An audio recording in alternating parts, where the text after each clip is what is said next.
Hi there, and welcome to the Skylight Books author reading series. If you'd like to learn more about us and our many upcoming author events, please visit skylightbooks.com, where you can browse our inventory, buy books, and join our Friends with Benefits Club. You can also follow us on Twitter, Tumblr, and Facebook. To speak to a real live bookseller, please call 323-660-1175. Thanks for your support, and enjoy.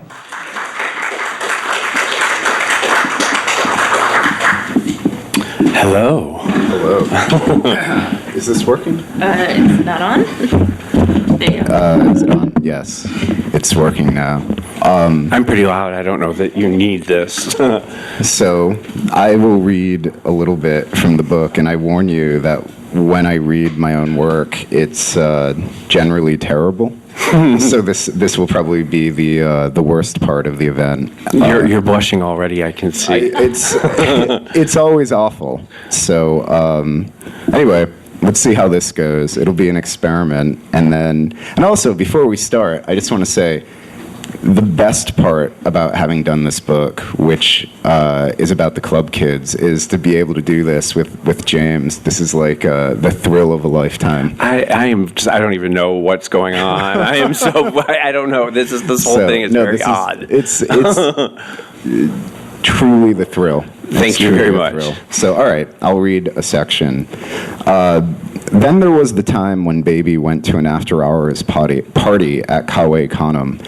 He'd come back from California with indisputable evidence that he was terrible at being gay, that his social skills needed work. It was a moment, he resolved, to be with other men, to learn how to be around those who were openly celebratory of their faggitude, men who weren't afraid of their desires, who didn't hide themselves away. As was his wont, Baby solved this problem in the craziest possible way. He called Michael Alig. Houellebecq was on 1st Avenue near the corner of 2nd Street, next door to the Ortiz funeral home. Around 4:30 a.m., Baby followed a trickle of humanity inside, going to the basement level, where a dance floor sat beside a 4-foot-deep pool of water. Baby wondered if the exposed ersatz columns were Doric, Ionic, or Corinthian. The DJ played an old song. For the first time in Baby's life, he listened to the verses. Willfully misinterpreting the lyrics, Baby imagined the vocalist to be in possession of a superhuman ability that allowed her to walk on the sun's molten nuclear surface. "Baby," cried Michael Alig, "what do you have on? You don't look very fabulous." Alig was wearing a bikini mail-ordered from 1965. His face was painted with bright yellow makeup. "I don't feel very fabulous," said Baby. "California broke my heart." "Jesus Christ," said Michael Alig, "you're such a drag. Did you come here to be depressed? I thought girls wanted to have fun." He gave Baby a pill. "Here, take this," he said.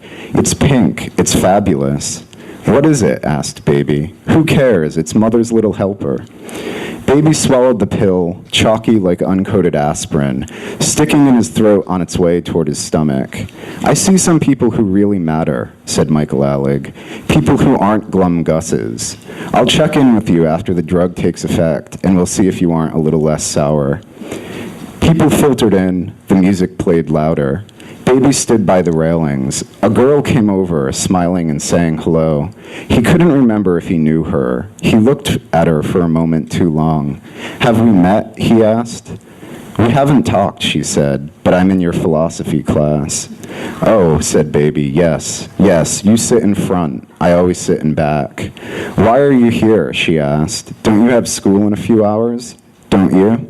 "Sure," she said, "but I'm a bad student. I'm destined to fail." Her name was Regina. In the club, she preferred Queen Rex, a nom de guerre bestowed upon her by Michael Alig. She told Baby about Houellebecq, the name of which was Latin for beware of the dog. A decade earlier, the building was a famous gay bathhouse, its interior done up like a tropical paradise. City officials had shut it down during the dark days when they believed that AIDS was a transmittable cancer. The new owner, Haynes Southern, from New Orleans, had convinced her family to buy the building. The premise being dreaming that stewardship of a restaurant would curb Southern's wild nature and transform her into an upstanding citizen. Such dreams were short-lived. Hayne filled the pool with water and let Michael Alig promote parties. "How do you know Michael?" asked Queen Rex. "We met a while back," said Baby. "Why haven't I seen you around? I've been out of town. How do you know Michael?" "I'm one of his club kids," said Queen Rex. "What the hell is a club kid?" asked Baby. "Didn't you see the story in New York? Michael made the cover. We're all his puppets. Where have you been?" "Los Angeles," said Baby. "Gag, gag, and triple gag," said Queen Rex. Queen Rex convinced Baby that they should dance. During the second song, an up-tempo track about sex, the drugs took hold. People never looked so beautiful. Music never sounded so good. The bathhouse walls radiated remarkable light. More people filtered in, a different crowd. Outrageous people who kept shouting out, "Michael, Michael, Michael!" Through the waving limbs of the dance floor, Baby saw these people surround Alig, as if he were Christ and they his disciples. He really must be famous now, Baby thought. Why the hell did he return my call? Queen Rex hugged Baby. Baby hugged back, a clean hug, an easy clean hug. The music and the lights and the Roman walls came together in an overwhelming burst. Baby felt happy that he'd come to Kawe Khanum, that Michael Alig invited him. Very happy indeed to meet Queen Rex, or Regina, whichever. Would he call her Regina at school? He supposed that he would. People stripped off their clothes and jumped into the pool. Ghost images trailed before Baby. He knew it was the drug, but he also imagined that it was a psychic resonance of the bathhouse days, that these people splashing against each other, screaming, with dirty water the only barrier between their embraces. All of this worked as an erotic sorcery, summoning up the ghost of old New York, of the days when men fucked freely without fear, of a time when his sexuality wasn't being equated with death. Why, he asked Queen Rex, are they doing this? People need to do something, said Queen Rex. But aren't they worried, he asked. No one has sex anymore, said Queen Rex. Sex is so passé. It's everything but. I'm going in the pool. Are you coming in? Maybe in a minute, said Baby. Queen Rex stripped out of her costume.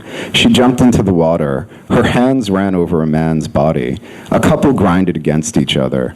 Baby stood 3 feet away, brain-spurting neurons, intoxicated by his lack of concern.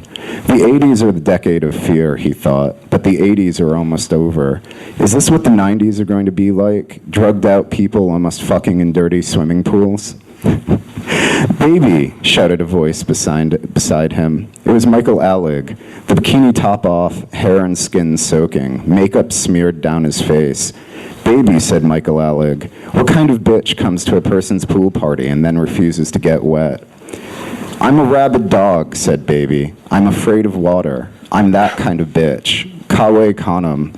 That's so hilarious, said Michael Alig, because I'm famously rabid and I'm not afraid of anything. Michael Alig tackled Baby. As they plunged into the lukewarm liquid, Baby wanted to be angry, attempted to will himself toward rage, but it was like a wall in his brain blocked the chemical receptors responsible for negative emotions. He wasn't angry, he was happy at being touched and happy with the liquid, happy that his clothes were soaking wet, happy that Michael Alig was trying to push his head underwater, happy that people were cheering and touching him. Who am I? He yelled above the splashing water. You're Baby, Baby, Baby, someone said. You're a rabid dog. Now bark like one. And Baby barked, grabbing the body of a sweet man beside him, this slick-skinned, waterlogged Adonis of the Lower East Side. They kissed, and Baby's head exploded with waves of pleasure coming off the tongue, his body attuned to nothing but this moment, like his erection was the only constant in an ever-changing universe, a holy erection akin to those housed by the pantaloons of Walt Whitman in the month of March in the year 1855, like Baby journeyed to the fifth dimension and looked down at time, like his atomic particulars were not newly configured, but had always been from the Big Bang at the beginning, pressed against this man, in this pool, in this city, with humanity around him, listening to this terrible song that was the best song ever recorded. Oh, please, whispered Baby into the wet mouth of this Greek divinity, never let it stop. Never ever let it stop.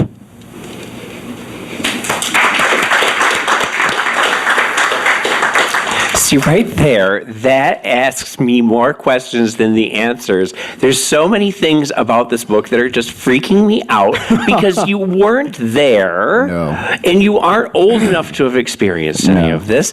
Okay, I want to back up for a second.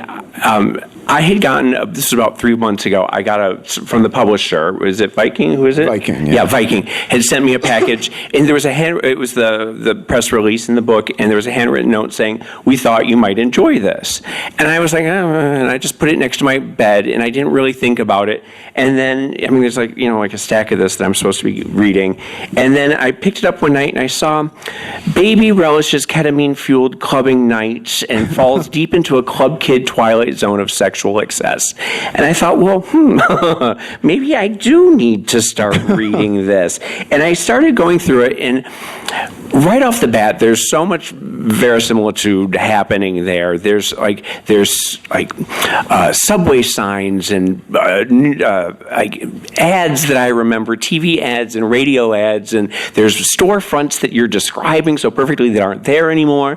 And I'm sort of like falling into it's very strange. I was like completely right there. It is like it starts in 1986, and it's like everything is 1986, and then everything is 1987. I was quibbling in the very beginning. Mm-hmm. I was thinking the Zeckendorf Towers weren't there in 86. That was 87. And then I would go back and look, and by God, they were there in 86, and I was wrong, and you were right. And I kept finding all these I had a running list of things that I was thinking well, that's not true, and it was all true. And you remember better than I do all of these things. And it's we haven't even gotten to the part where I wander in and Michael Alig wanders in, that's just really weird. But in the very beginning, I want to know what your research methods were, how you managed to do what you did.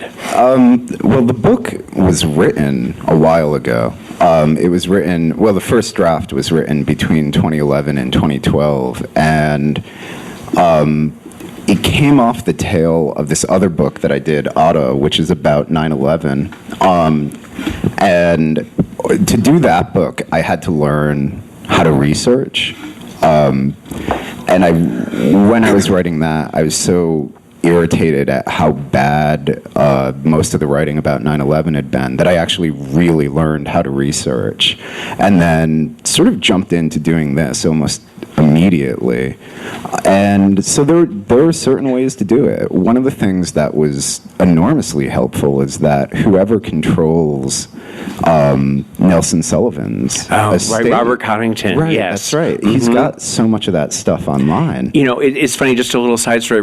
Nelson Sullivan was a man who was in his 30s, and he was at the clubs every night. This was in the 1980s, and he had one of those big, old-fashioned video cameras that were it was this big, weighed about 400 pounds, I know, and he just carried it around. And none of us really understood at the time. We were all like, oh, here he comes again with that damn camera, get it away from us. We were all, and we didn't realize, back then there were no people taking pictures. There were 3 club photographers, and he was the only one doing video. And he died in 1988, I believe. I think it's maybe later than that. Was it? It wasn't that much later. Wasn't that much. It was on the 4th of July, and we had seen him the day Yeah. before, and he was out walking, and he just had a heart attack and died. He was only 37, 38 years old. But this archive of thousands of hours of footage of clubs from 1982 to 89 or something like that, and he has everybody preserved. It's absolutely fantastic. If you get a chance, it's called the Fifth Avenue Project, I believe. I believe so. Yeah. And it's all John Sex and Lady Bunny when she was 14 years old, it looks like. It's really fascinating. So that I can see where that probably is. So that was enormously useful. Michael Musto's column, I read 11 years of that. And that was really useful. And then when I was doing the research, and then there were other assorted things that there were ways to find details from. I'm sorry, very quick, because what you just read right there, I remember writing about how we didn't call it Conway Condom, we called it Cave because we were just illiterate little brats. But the whole thing about Hayne Southern, I don't remember putting that in my book or it being in Frank Owen's book. And Hayne was the Standard Oil heiress, and her parents just wanted to get rid of her, and so they bought her a building in New York City and said, "Get out of Louisiana," and that just don't embarrass us anymore. And so I didn't think anybody knew about that.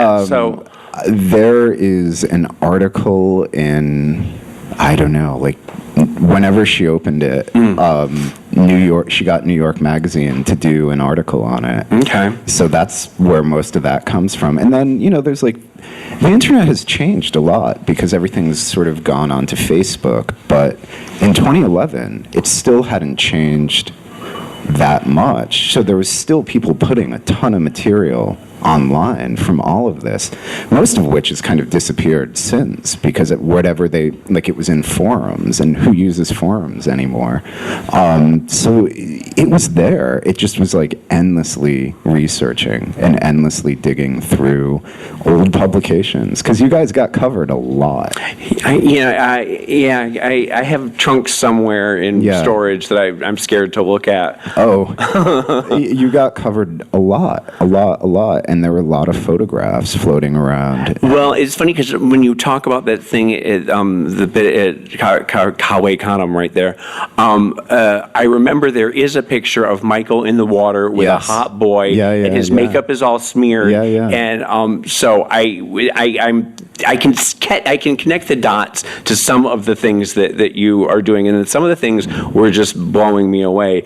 I have to say that it's very strange. There's a lot in pop culture of people like a lot of time travel stuff, and they go back and they meet Hitler or Abraham Lincoln or Marilyn Monroe or something like that. But very rarely do you see like real live people in fiction. Right. And to run into yourself in a fictionalized novel is very strange. And the first time you introduce Michael, and just somebody says, "Oh, I like horror movies" or something like that, and do you watch Dark Shadows? And I was like, is this what I think it is? Are you going there? Are you actually doing this? There's lots about him in Dark Shadows for some reason. And the thing is, I really liked Dark Shadows.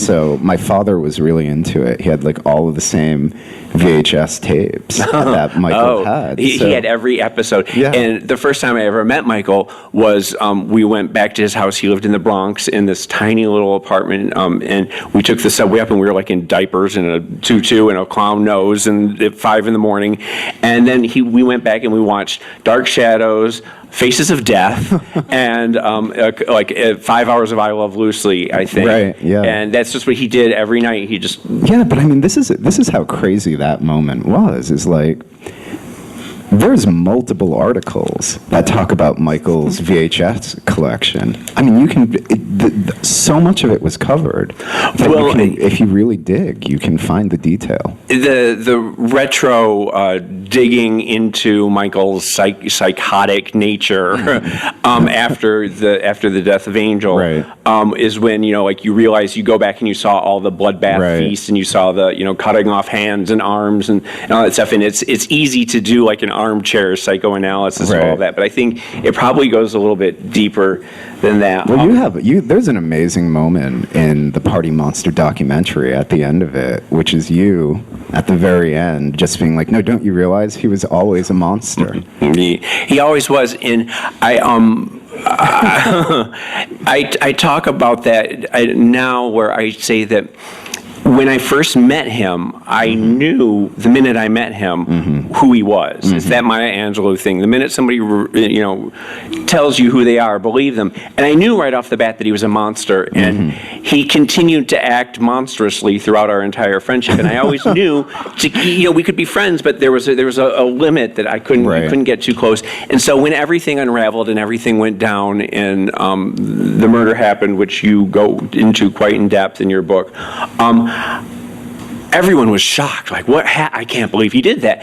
And I kept saying, no, we've known all along who he is. And you can't be shocked when a monster does something monstrous. Right. You can be sad and you can be upset that it came to that and that, the situation. But I couldn't be shocked. And I still, to this day, know exactly who he is. And I sort of have to accept him as it is.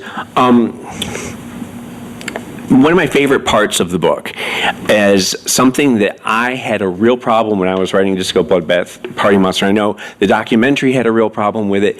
Legally, we were not able to put a certain person at the scene of the crime. Okay, and I'm sure that the legal department is watching right now, so I'm not even going to say who that person is. But there was somebody else in the room at the time of the murder, and that person had a very powerful father, and we'll talk to them about that in a second, who whisked him out immediately, went to the DA, made a deal, and he was never, legally, I couldn't even say that person was in the room. Right. And we tried to write around it and figure out how to do it, and the documentary tried to do it, and nobody could ever, like, every time you said a fourth person was in the room, or we were hammered and everything. You, because this is a fictional book, were able to place this person there, and you can't name him, I'm guessing, which is why you kept saying Paul Auster's son, novelist Paul Auster's son. No, I did that because I hate the children of famous people. Celebrity spawns, yes. And it also struck me that the way that played out, the most important aspect of him being there,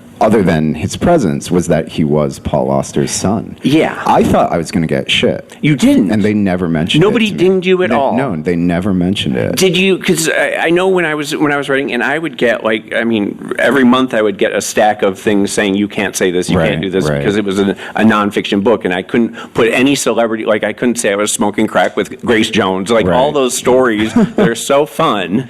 I wasn't able to do any of them because I have no idea how I got away with it. They never. No, there was Paul never, is coming for you. I get it. Well, you can try.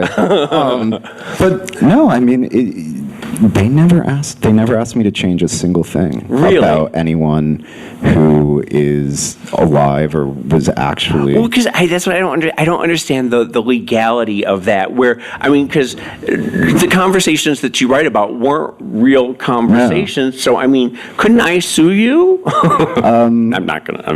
Or couldn't Michael come to you? Or well, he can't sue anyone because of Son of Sam laws, I think. Right. Well, he can't profit off of anything. Yeah, exactly. Yeah, and I think that would probably be profiting off of it. Well, it's interesting. When he got out, he's been working on his book Aligula for 15 years now, and it's all written. And when he got out, he was getting courted by all the different publishers and everything, and everyone was like, "We're going to get you 1.2 million. We're going to get you $2 million today."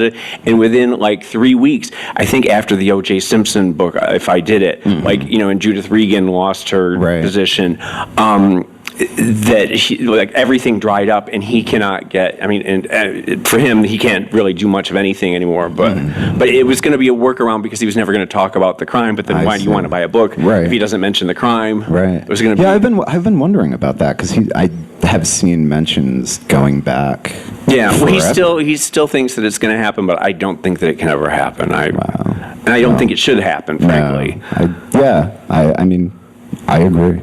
Actually, I really agree. So, no, they never gave me any shit at all. I never even got one note about real people, and the book is full of real people. Yeah. But I think most of them are either dead or public figures, and it becomes really, really difficult if you're a public figure, to sue anyone for anything. Oh, right. And especially all of us who's we all have such histories that are played out in.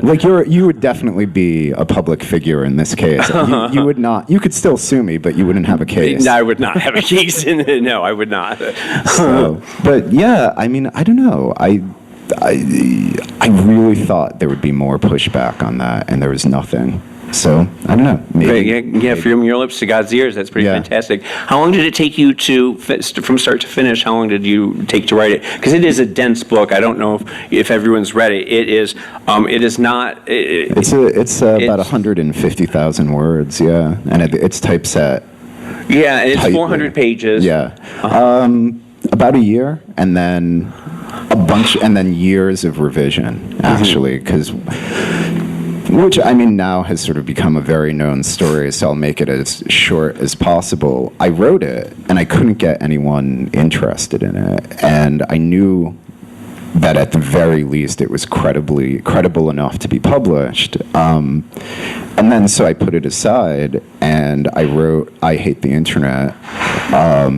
And the whole idea behind I Hate the Internet was just like drug dealing. It was like, and I couldn't get anyone interested in that either. But I thought, well, if I self-publish this and it becomes enough of a thing, then it'll be like one deal will set up the next deal. And so that was always the idea with this. And it worked. And it worked, yeah. And it, like that happened within about a month. After I Hate the Internet. Because when I Hate the Internet came out, everything just went insane. And it's only calmed down recently. So it's like a year and a half of dealing with a self-published book that succeeded. That succeeded beyond anyone's possible expectations. So because I have been toying with, I was telling you before that I can't get it published to save my life anymore. Which is a crime. And my agent, I think, is dead. James is a wonderful, wonderful writer. You've got 2 books, right? Both of your books are incredible. My little plug right here. My second book, Freak Show, is a movie that's coming out. I heard that. Yeah, in November, and it's Trudy Styler is the director. Bette Midler stars with Abigail Breslin and Laverne Cox, and it's about a little drag queen in high school who gets bullied, and it's I wrote it 10 years ago, and it's more timely now than it was then because it's a drag queen in school, and he's getting beat up in the bathrooms, and it's like everything sort of dovetailed interestingly together. So keep an eye lookout on that. So that, but enough about me. I'm sorry, but I was telling you before that like it's hard to get published, and it's hard, like my agent I think is dead, and he won't. I haven't heard from him in 3 years, and but so I was thinking of self-publishing, and I don't know enough about it to know that what are the pitfalls, and how did yours succeed when so many fail? Mine succeeded because because I think the title I Hate the Internet. You could, as I've said before, you could print a blank book with that title, and a couple of thousand people would buy it as a fashion accessory. But also the thing that I did with the press was, it just occurred to me that that if I were going to do it, that I had to publish other people. Because there's a history in California of people founding presses and then publishing themselves and also publishing their friends. So like City Lights is the most famous example, but even like Chris Krause at Semiotext and or like Dave Eggers at McSweeney's. And because of that, and because of the people I was able to get to let me do books with them, it looked much more legitimate when it was coming out. And then the other thing is, I had this intuition, which I think is absolutely true, that publishing is pay to play. And so I hired a really good publicist, and she did this really amazing job on the book. What's her name? Give it to all of us. Leah Paulus. Okay. She runs a place called Press Shop out of Brooklyn, and anyone who has a book coming out should probably hire her. And she just did a really remarkable job. And then the book came out in a what at the time felt to me late, but which then turned out to be exactly the right time, which was February 2016. So everyone was feeling crazy about the election and the internet, but no one wanted to kill themselves yet. And so it really rode that wave. It really rode this sense, I think, that everyone had, that something truly terrible had manifested through the internet. And, it's like, that's really what happened. And then it went completely insane. The craziest thing that happened is it got picked up for a lot of foreign editions. And one of the editions is the Serbian edition. And it's to the extent that they have bestseller lists in Serbia, it's a bestseller in Serbia. So you're huge in Serbia right now. I actually am, which is weird.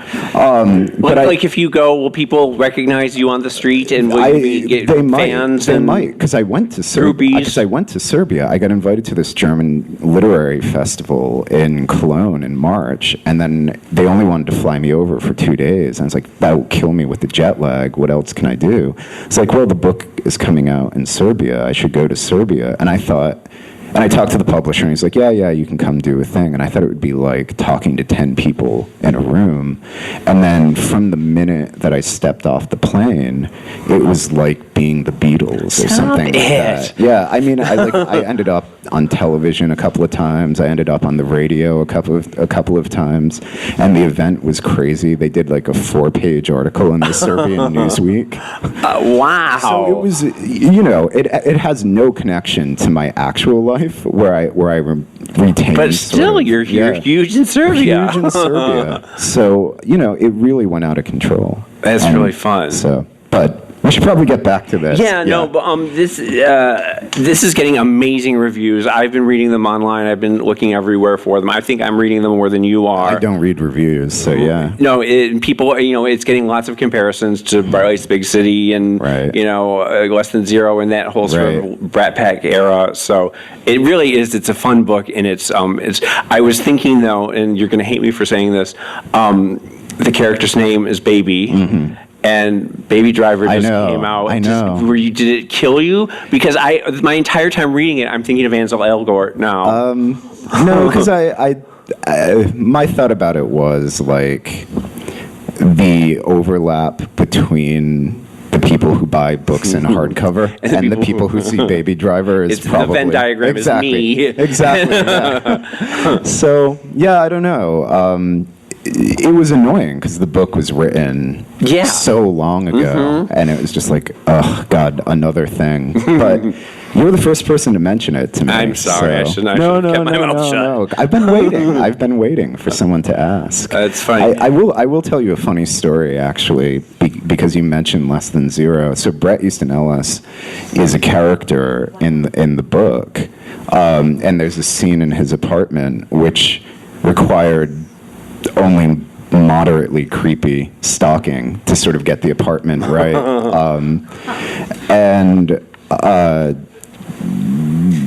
Because of someone in the audience, Matthew Spector, we had sent the book to Bret Easton Ellis, and then I guess Spector asked him what he thought of it, and I guess he was entirely happy with his appearance, except for the music that was playing in his apartment. Never played. What was the song? The song was "My Prerogative" by Bobby. He said, "I've never played My Prerogative." And then, listen to that. Why did you choose that song? I can tell you, but I'll tell you what he. Yeah, and so in the book it's Debbie Gibson, but it really actually I thought about it a lot, and I was really amazed by. You can do all of this research. You can try to get the thing as accurately as possible, and there's still some things that you're going to miss. And the thing with that is, and the way that I'm about to say this sounds sort of insulting, and I'm not sure why, and it's genuinely not meant to be.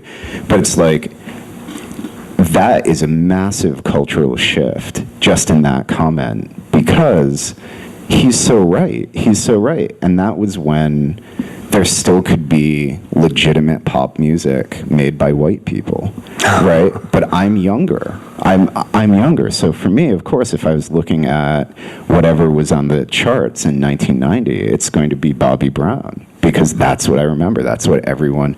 But he's from that generation where people were listening to Huey Lewis in the news, or like Rick Astley was genuinely a thing. It was. And so I thought I had Debbie Gibson's Electric Youth perfume that I wore every night. And so it's just like it's this amazing thing where no matter how hard you try, you still get some, like, the tiny things wrong. I will afterwards when we were talking, because there are two. Oh, what are they? Well, one, I was really upset with you when you said something about, there was a thing saying that only Michael and Walt read books or something like that. And I was thinking, well, first of all, Michael Alig has never read a damn book in his life. And the second was that Walt probably, bless his heart, probably was not a big reader. I was the reader. I think, does a character say that? Because I think it might be someone making a mistake. Okay, I will let that go. Yeah. And then the other one was in the very beginning. He's in Times Square and he says Club USA, but Club USA was a theater and it wasn't a club until 1991. 92 is when it opened. No, that may be an accidental ambiguity in the text, because I think what he's supposed to be saying, and this is where you know the writing has failed. I think the suggestion is supposed to be that the only time he ever really went to Times Square once he moved to New York was when he was going to Club USA, but it's not supposed to be situated in 86. Right. So that's a failure of the writing. Okay. Well, let's open it up for questions. Let's if anyone has anyone want to talk to. Yeah, I love I hate the internet, and just the title grabbed me initially.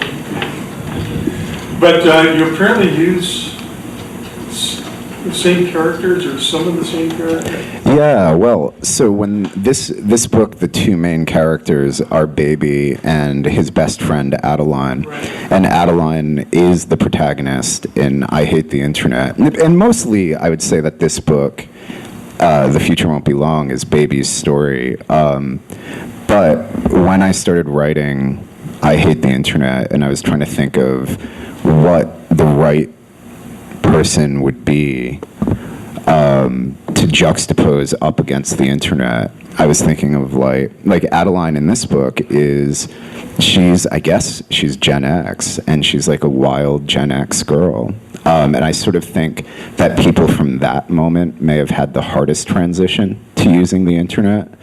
And also I have a lot of high-minded theories about why it's a good idea to have characters reoccur in books, but also it was just like, the manuscript hadn't been published. It had no hope of being published at that time, and it's like, I still like this character.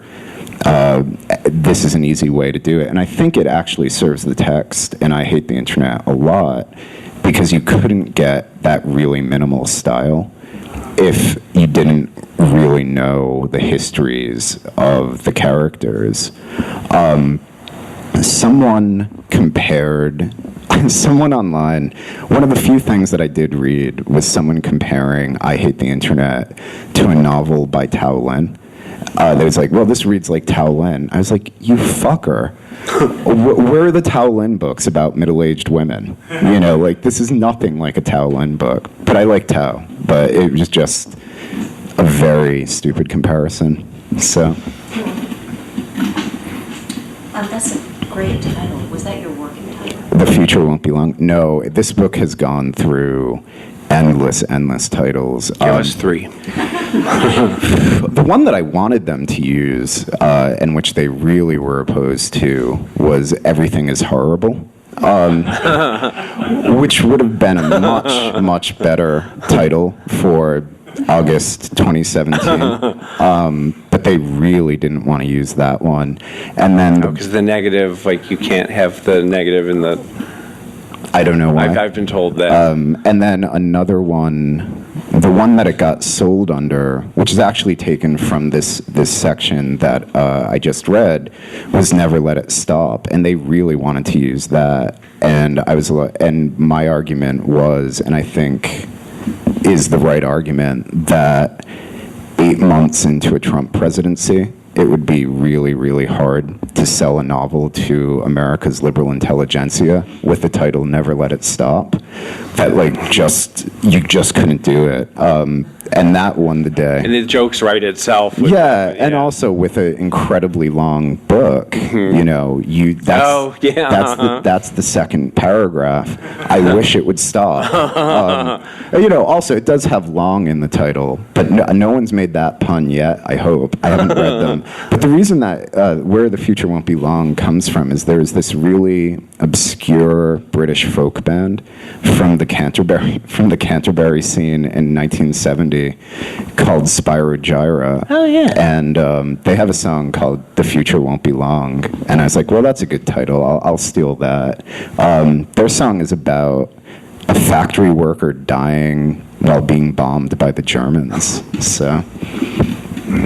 And then also I thought, actually, one of the reasons why I think the title works, particularly in connection with I Hate the Internet, is like everyone in the book thinks they are the future, right? They are young, they're arts-oriented, they're in New York in the 90s, and they all sort of have this idea that what they're doing has some paramount importance. And maybe it does, maybe it doesn't. But none of them are even good with computers. And so they're haunted throughout the book, I think, by this future that's coming in which this entire way of life that they have been practicing is about to become impossible. But I wonder if it's defending the people in the 90s before the computers, is that it was easy to feel self-important and to feel like you had this big destiny ahead of you, because I think every time I get on the internet, I feel sort of beaten down and small, like I'm not as important as I once thought I was, and I'm not as clever as I thought I was. But in the end, there wasn't the echo chamber telling you. I think so.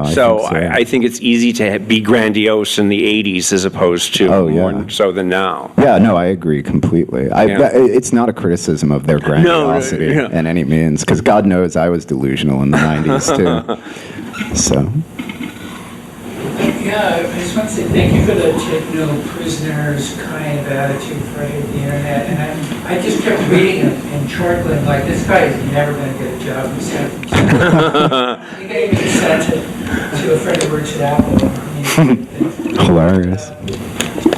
I was just wondering, you use fame or famous people, as punching bags a lot of the time, but sometimes they're shorthand for values, I think, as well. Right. And I think it sort of carries over a little bit. I mean, are there any famous people you like, or is there an attitude you're monkeying around? No, I mean, I know a handful of people who are famous who seem totally okay, but I think it's a huge challenge writing right now if you want to engage with culture outside of a limited set of characters.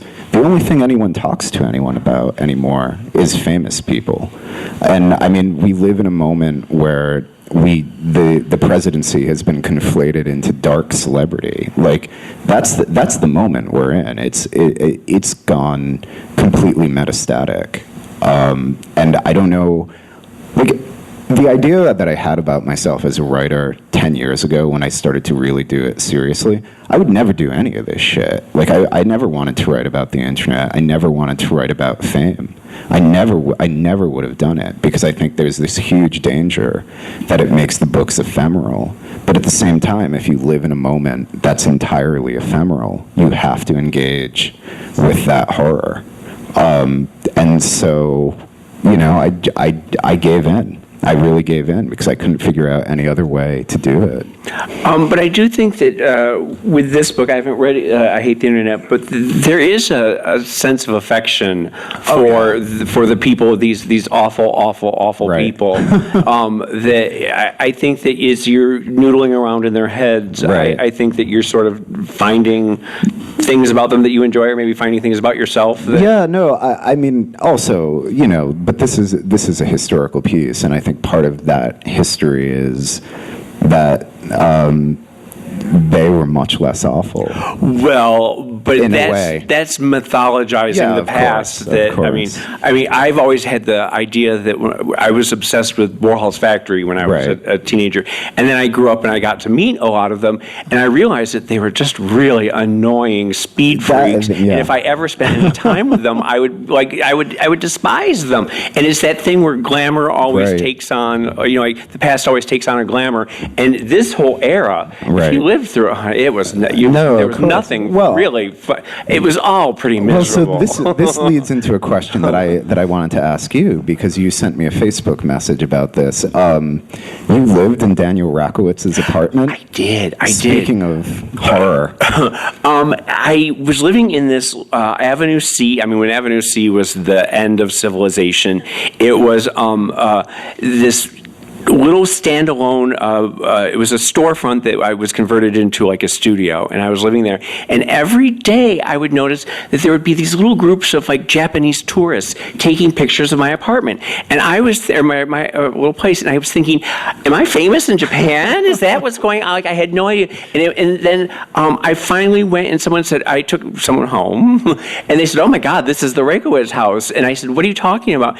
And it turns out that there was this guy, and he murdered some homeless people, chopped them up, made them into stew on my stove, and fed them to people, fed them to the other homeless people in Tompkins Square Park. yeah, Don't yeah. have to tell you about that? No, well, it was in New York in the 90s, so they were just trying to get rid of the place. I mean, it was like this, it was the whole And building, that's- it was like $400 a month or something. It was, And that's in the book too. And the reason why it's in the book is because, excuse me,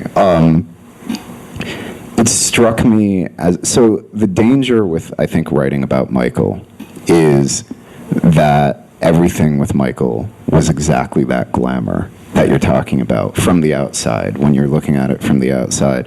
The Rakowitz murder, because he didn't murder homeless people, he murdered his roommate. his girlfriend. Yeah, Yeah, I'm sorry, yeah. But the Rakowitz murder is almost the exact same thing as Michael's. The circumstances are different, but it's like somebody gets dismembered in a bathtub, and then everyone knows about it. Because when that happened, Rakowitz was so insane that he went out And told people, told everyone. It's the same as Michael, when Michael walked out with guilt written on his forehead. Exactly. So it's the exact same story, and I thought that.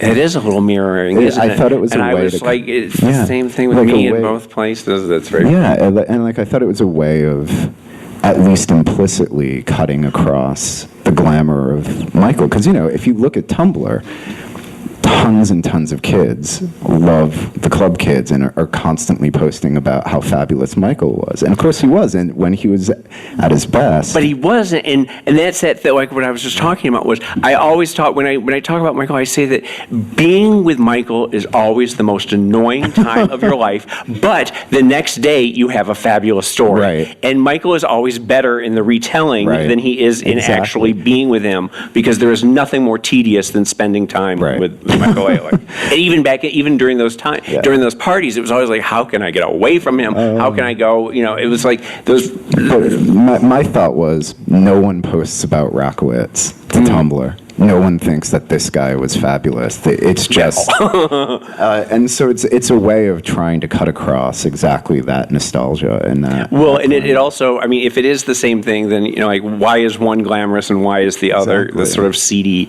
story? Yeah.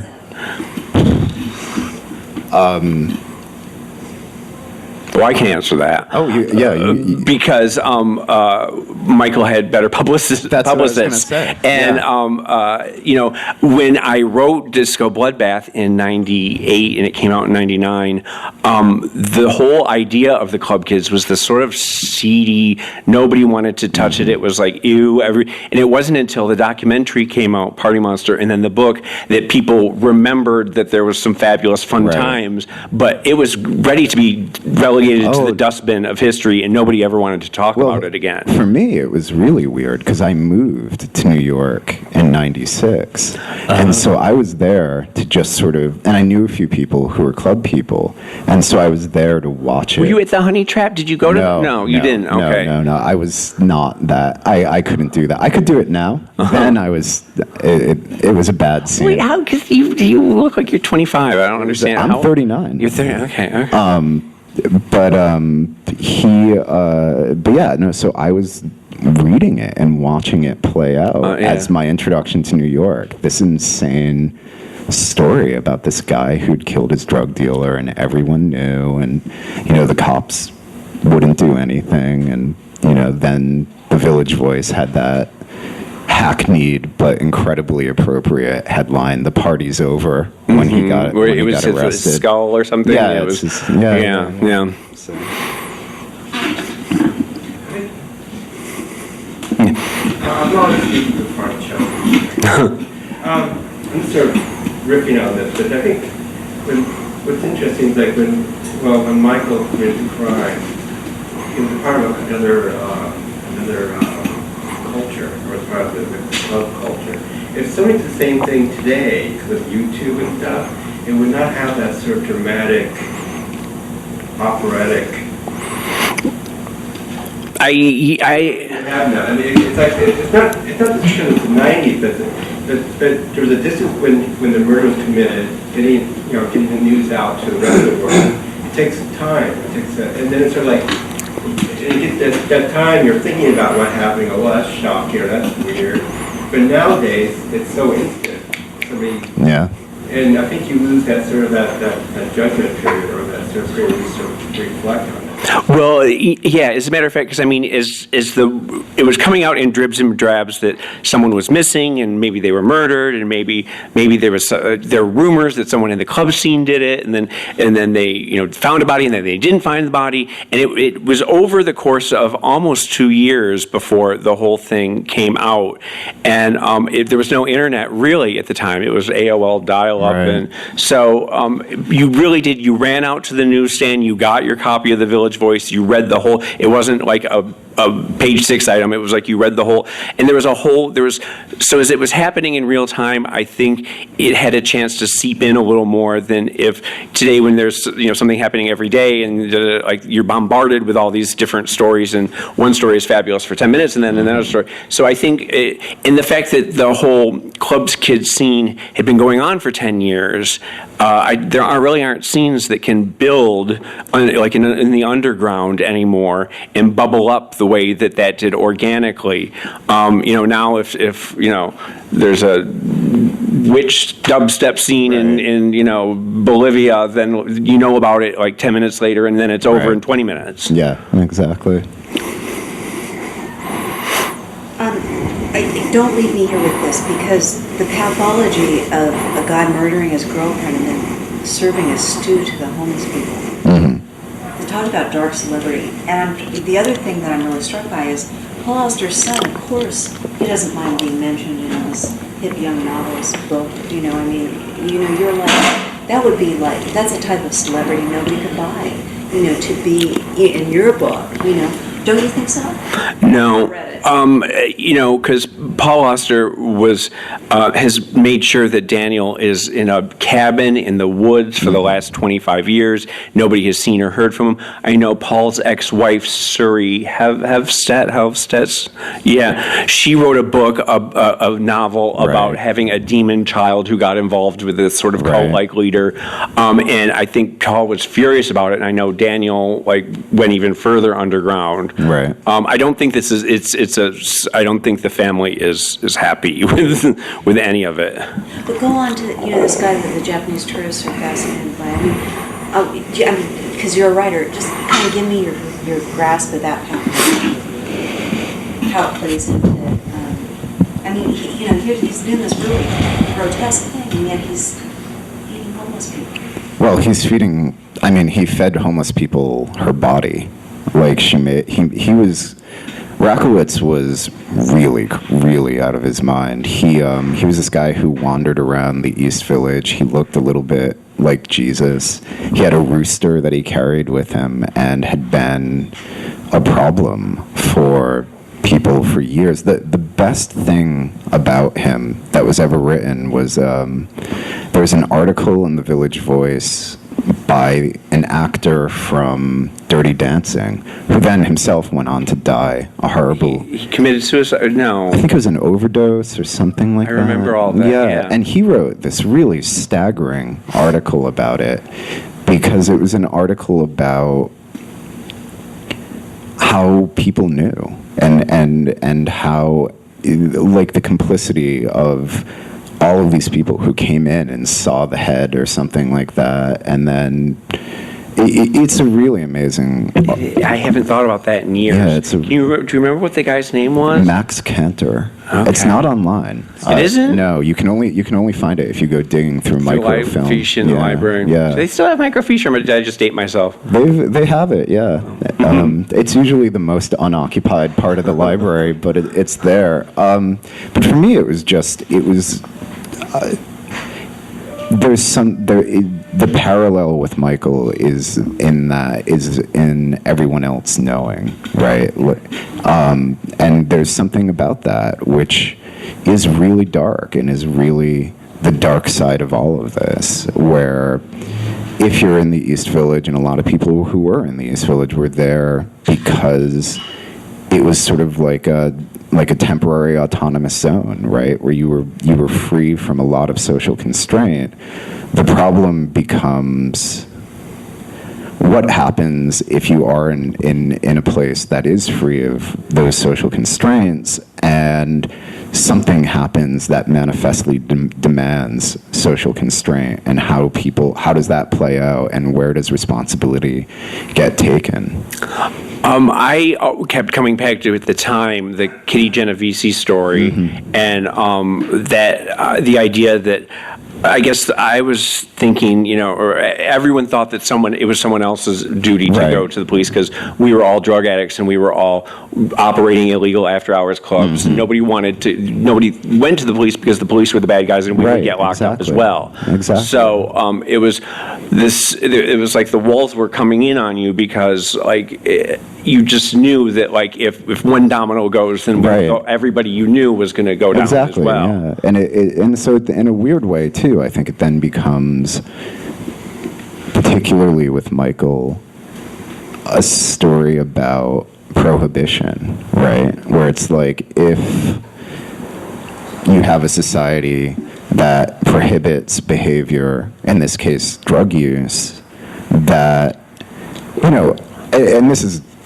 a different kind of drug use than what is destroying the country now, right? Like, this isn't big pharma pushed opioid crisis. But if you have drug use where the harm is relatively limited outside of the individual doing it, and you have people who are in that druggy mindset, right? Where, like, if you're doing a lot of drugs, the prohibition isn't the same thing, but it's still a law, and it sort of creates this ambiguity when something that is really terrible happens, because then the law about that is, how do you have an interaction with that law if all of your time is spent breaking laws? I'm not explaining this very clearly, but what you're saying is how cultures form. Right. Yeah, I'm sorry. Well, I do sort of wonder if there's sort of the same thing that's happening now that we're seeing play out this weekend, where all of a sudden people are saying, now I'm drawing a line for Donald Trump. Right. Well, where were you when the pussy grabbing? Right. Where were you when the Mexicans? Where were you the rapists? Where were you? There was something back then where there was a line, but the line was way out there, and we'd been living in a bubble with no laws, and we were just making up our own lives in our own world for so long that we had no idea what the real world was anymore. And this came crashing in, and we all had to figure out where that line was, where we would step out of the bubble and into the real world. Yeah, and so it's it's a meditation on that. So This very quick Oh, question. sure. What's it like having a book come out right now in this craziness, right? Because like, I just think about that all the time. Like, That's the $1 million question. Yeah. everybody's, people say like people don't read anymore, and they're only like they feel It's very weird because I am nothing if not self-obsessed, and it's like, but at the same, and so it's like, why isn't the book taking off? Why isn't the book taking off? And it's like, well, the country is in the process of destroying itself, and so like, sorry, I gotta take this up. Well, I can't. It doesn't matter. The joke that I was making 8 months ago when I sort of decided to step out of the process of the packaging of the book entirely was like, publishing is divination. You're trying to predict what's going to happen 8 or 9 months down the line. And this was before Trump had even assumed office, and it was like, that's impossible. And so the joke that I was making was like, well, the book will come out the day after we nuke North Korea, and the future literally will not be long. Yeah, and the future won't be long, and then that'll be it. And it's just like, it's impossible to know. It was impossible to know. I do think it's a very difficult sell to be like, 4 days ago, there was a white nationalist rally that ended in death. Please buy my book about parties in the 80s. It's just incredibly difficult, and I think if we'll see. I mean, it's been hard. It's been really difficult. I mean, it's a very, very small thing compared to everything that's going on, but it's really strange. It's really, really strange. I do remember that on the day of 9/11 was the day that Mariah Carey's Glitter came out, and I remember her thinking of her spinning around her apartment saying, Right. "Why is this happening to me?" Yes. Yeah. And I sort of think that's what you have to say, like, why am I not able to sell my book right now? Yeah. You were talking about research. I was wondering if you could say a little bit about how you did the research for Atta, Sure. and how you got into Muhammad Atta's brain. Sure. The building block of it was that I had read this nonfiction book by Terry McDermott called Perfect Soldiers. And one of the things about the moment and when he was writing was most of the people who were hijackers on 9/11 came from very obscure origins, and there's still not a huge amount about them known.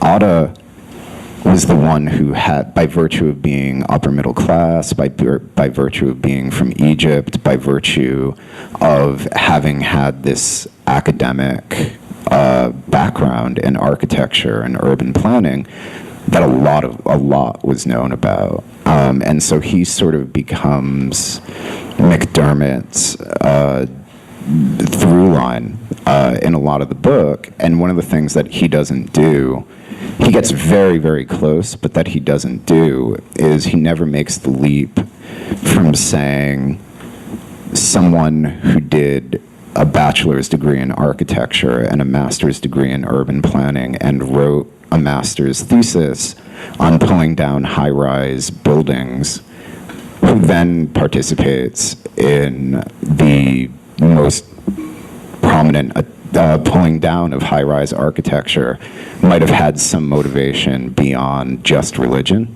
But you can see him getting right to that line. And so that was sort of the initial motivator. And then the more that I read about him, the more you could piece together this very unhappy figure who was, and again, too, this was sort of a sub-function of what I just discussed. After 9/11, pretty much everyone who ever knew him was almost immediately interviewed. And with a lot of the other hijackers, they couldn't find people to interview because they didn't even know where to go. So you're looking at newspapers? Yeah, and there's a decay in that too, where when it's the initial shock, the interviews are useful.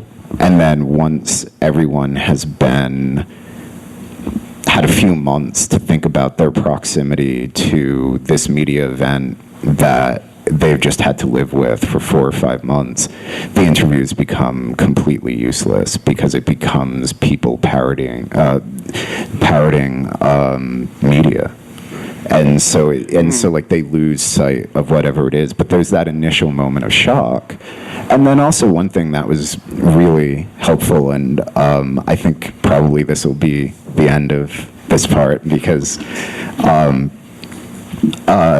FBI, a bunch of 9/11 truthers filed a Freedom of Information Act request and dumped all of the files online that they got. And one of the most useful things is that the FBI created a timeline of the hijackers' lives from the moment they were born until 9/11. And it's a really weird document because in the beginning it's very spotty, but then the closer and closer you get to 9/11, the more and more granular detail there is, because they were in the U.S. using credit cards, they were in the U.S. using calling cards. Yeah, and so it turned out to be incredibly valuable. So, and I'm sorry? Oh, sure. What's your next book about? Not talking about it, it's done. Oh. So, That's exciting. yes. All right. Well, Excellent. yeah. Thank you, everyone. Yeah, they're gonna also. And again, thank you, James. Well, thank you for This is having me. such a Thank you very pleasure. much. You've been listening to the Skylight Books author reading series. Don't forget, you can listen to this and all our other great podcasts at skylightbooks.com. Thanks again for stopping by, and we hope to see you soon.